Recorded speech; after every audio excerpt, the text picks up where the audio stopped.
Eric calling from Sydney. Hi Eric, thanks for the call. Hi Brooke. Hi. Good evening panel.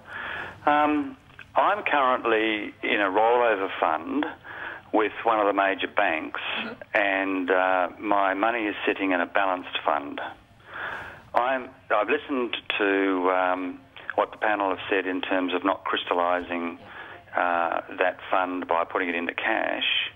I'm wondering whether it would be worthwhile going the other way and what the panel thought of, instead of going to cash, but converting my balanced fund into a more aggressive fund.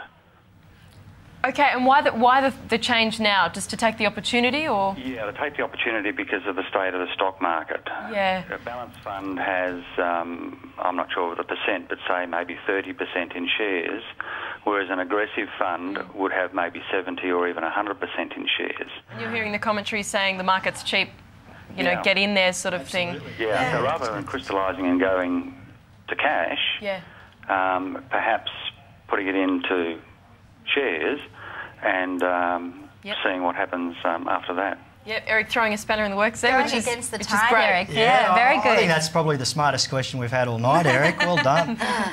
This is the psychology behind investment absolutely baffles me day after day.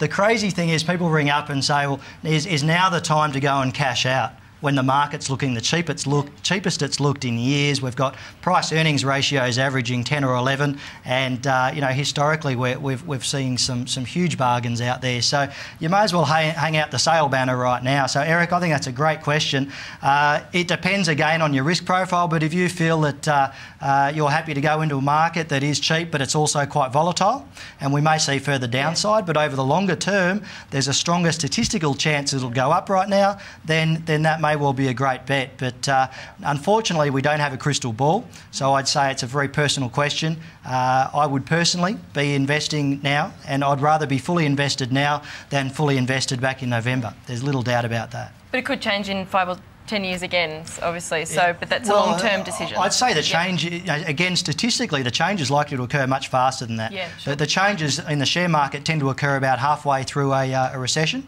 and recessions generally last somewhere between 4 and 6 quarters on